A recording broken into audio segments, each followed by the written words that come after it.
صرف نگاہ ہی نہیں، اس کی خاموشی بھی ایسے ہی اثرات کی حامل تھی۔ کبھی وہ آنکھیں جھکا کر کام میں لگ جاتی تو کبھی ایلی کو محسوس ہوتا جیسے وہ اس پر جھکی ہی ہو، جیسے اس کے جسم کی گرمی اسے پگھلا رہی ہو، جیسے اس کا نرم و گداز جسم اس سے مس ہو رہا ہو۔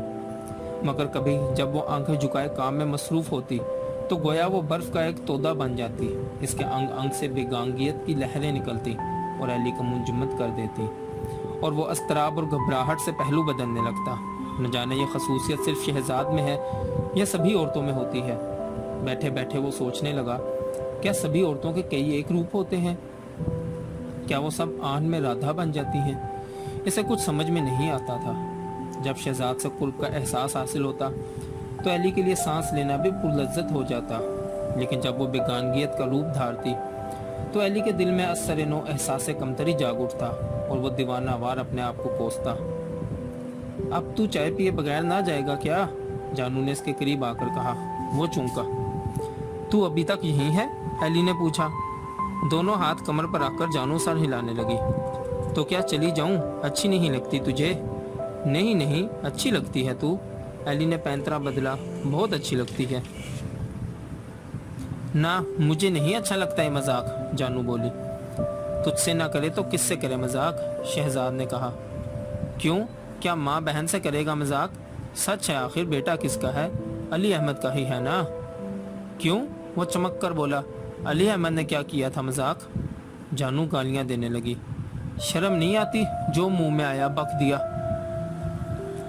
تو پلا دے اسے چائے تو خاموش ہو جائے گا، شہزاد نے ویسے ہی بے پرواہی سے کہا، اور جانو چائے بنانے لگی۔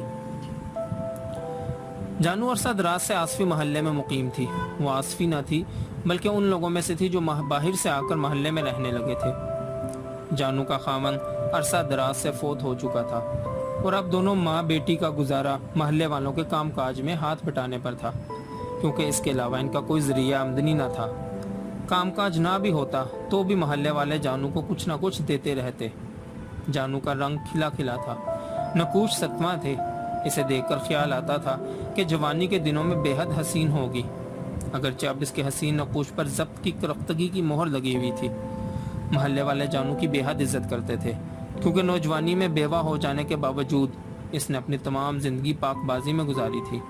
محلے میں کسی شخص نے کبھی بھی اس پر انگلی نہ اٹھائی تھی۔ محلے والے اس کی شرافت کا تذکرہ اکثر کیا کرتے تھے، اور جانو اپنی اہمیت کا احساس اس پاک دامنی سے اخذ کرتی تھی، اور اسی وجہ سے ہر کسی سے پاک دامنی کا مطالبہ کرنے کی عادی ہو چکی تھی۔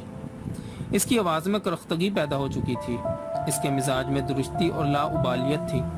محلے کے لوگ اس کی سخت مزاجی پر نکتہ چینی کرنے لگے تھے، حالانکہ یہ خصوصیات انہوں نے بذات خود اس میں پیدا کی تھی، بلکہ یوں کہیے کہ انہوں نے اپنے خیالات کے اظہار سے جانو پر عائد کر دیا تھا کہ وہ کسی سے ملائمت اور التفات سے بات نہ کرے، کیونکہ اس کی تمام تر عظمت اجتناب پر قائم کی جا چکی تھی۔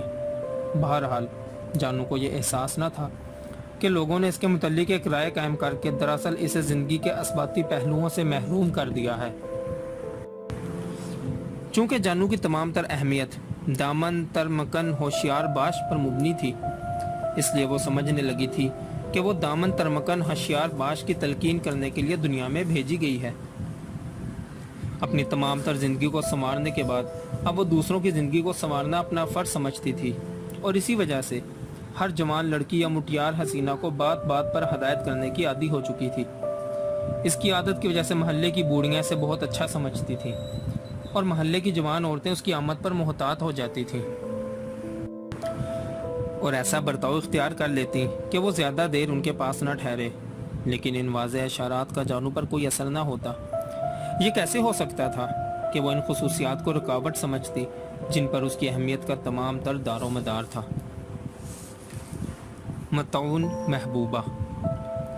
شہزاد محلے کی فضا میں پل کر جوان نہ ہوئی تھی، اس لیے وہ محلے کی رسومات اور آصفی برتاؤ کی تفصیلات سے نہ تو واقف تھی اور نہ انہیں اہمیت دیتی تھی۔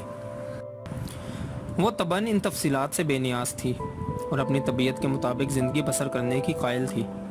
شہزاد کو کبھی نہ سوجھی تھی کہ ماحول کا تقاضا کیا ہے۔ اس نے کبھی نہ سوچا تھا کہ لوگ کیا سمجھیں گے، کیا اندازہ لگائیں گے۔ وہ لوگوں کی اہمیت کا شعور نہ رکھتی تھی، رکھتی بھی کیسے؟ اس کے اپنے میاں برائے نام ہی نہیں بلکہ تباً شریف واقع ہوئے تھے، اور شریف خامند اسے کہتے ہیں جو بیوی کی ہر بات پر سر تسلیم خم کر دے۔ شریف نے سر تسلیم خم کرنے کا ایک انوکھا بہانہ ایجاد کر رکھا تھا۔ وہ ظاہر کرتا تھا کہ عشق حقیقی میں ڈوب کر اسے کسی بات میں دلچسپی نہیں رہی، اسے اتنی فرصت ہی نہ تھی کہ وہ دنیاوی باتوں پر غور کر سکے۔ اگرچہ شہزاد کا حسن دیکھ کر اس کی آنکھ میں چمک لہراتی تھی اور ہونٹوں سے لعاب ٹپکنے لگتا تھا، لیکن وہ تو قطعی طور پر اور بات تھی۔ دلچسپی کے اس فقدان کے علاوہ شریف کی شخصیت میں کوئی ایسی بات نہ تھی جو شہزاد کے دل میں اس کی عظمت کا احساس پیدا کرتی اور شریف کی خوشنودی کے لیے ذاتی محسوسات کے چکر سے نکلنے پر مجبور کرتی یا شریف کو جیتنے پر ابھارتی۔ وہ تو شہزاد کی آمد سے پہلے جیتے جا چکے تھے، اور اس حد تک جیتے جا چکے تھے کہ انہیں از سرنو جیتنے کی کوشش سراسر بے معنی ہو کر رہ گئی تھی۔ اگرچہ بظاہر وہ یہ ظاہر کیا کرتے کہ وہ انور کے عادی ہو چکے ہیں، مگر وہ محض ایک دل بہلاوا تھا۔ در حقیقت وہ تباً سر جھکا دینے کے عادی تھے، اور عرصہ دراز سے عملی طور پر شہزاد کے سامنے بھی سر جھکا چکے تھے۔ ان حالات میں شہزاد کو اپنی ذات سے ہٹ کر سوچنے یا سمجھنے کی ضرورت نہ تھی، اس لیے آصفی محلے میں آ جانے کے باوجود وہ محلے کے تقاضوں سے بے نیاز رہی۔ محلے والوں کو دیکھ کر اس نے کبھی دوپٹہ یا نگاہیں سنبھالنے کی کوشش نہ کی، بات کرنے سے پہلے کبھی نہ سوچا کہ سن کر لوگ کیا کہیں گے، اور غالباً اسی وجہ سے وہ محلے بھر کی محبوبہ بن چکی تھی۔ نوجوان حیرانی سے اس کی طرف دیکھتے اور سر دھنتے، وہ محسوس کرتے کہ شہزاد میں وہ زندگی کو صحیح شکل میں دیکھ رہے ہیں، دکھلاوے اور رسم سے آزاد، بے پرواہ، بلند و بے نیاز۔ محلے کی لڑکیاں حیرت سے اس کی طرف دیکھتی اور منہ میں انگلی ڈال کر رہ جاتی۔ ابتدا میں تو محلے کی بوڑھیاں بھی اسے دیکھ کر حیران رہ گئی تھیں، پھر آہستہ آہستہ انہیں احساس ہونے لگا کہ جوانی کے قائم کردہ اصولوں پر نہ چلے بغیر وہ اچھی کیسے کہلائی جا سکتی ہے۔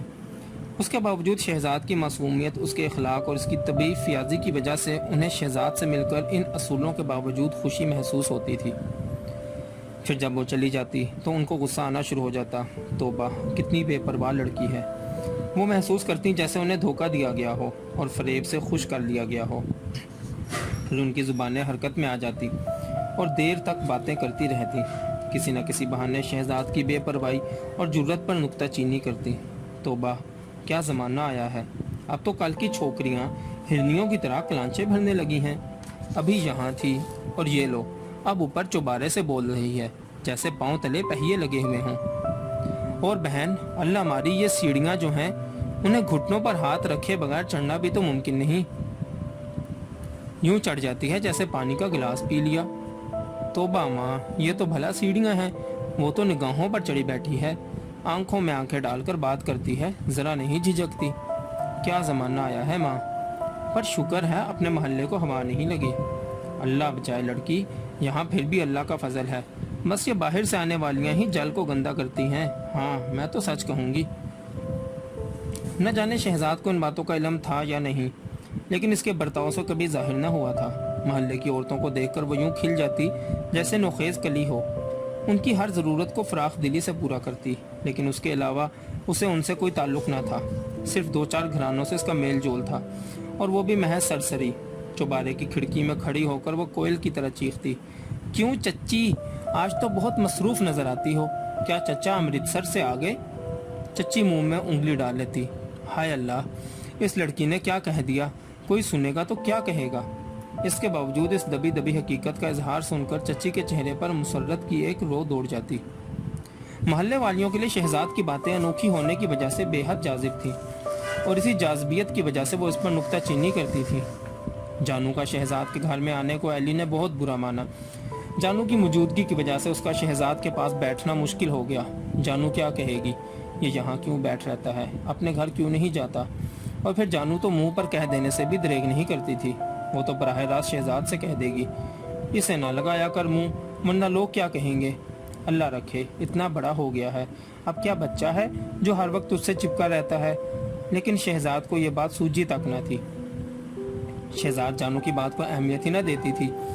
جب وہ ایسے مسائل چھیڑ لیتی تو شہزاد چپکے سے کسی کام میں مشغول ہو جاتی۔ غالباً اس نے کبھی جانو کی بات کو سنا ہی نہ تھا، اگرچہ اس وقت وہ بے توجہی سے ہاں ہاں کرتی رہتی۔ ادھر جانو جب سے شہزاد کے پاس آئی تھی اس کی یوں رکھوالی کرنے لگی تھی جیسے شریف کی ایجنٹ ہو۔ اور شہزاد کو نظر بد سے بچانے کے لیے متعین کی گئی ہو۔ وہ شہزاد کی آدھی آستینوں کو دیکھ کر ناک منہ چڑھاتی، اے ہے یہ کیا ننگی باہیں لیے پھرتی ہو تم، خواہ مخواہ اپنا گورا رنگ چمکاتے پھرنا، آستینیں تو پوری ہونی چاہیے جو باعزت عورتوں کو سجتی ہیں۔ اس پر شہزاد مسکرا کر کہتی، ہے نا اچھی لگتی ہیں نا، وہ بھی کیا کہ آستینیں جو ہاتھوں پر لٹکتی رہیں۔ اچھا اب چائے بنا جا کر۔ شہزاد کے اس انداز کو پہلے پہل تو جانو سمجھ نہ سکی۔ شہزاد کی باتیں سن کر اسے سمجھ میں نہیں آتا تھا کہ جواب میں کیا کہے۔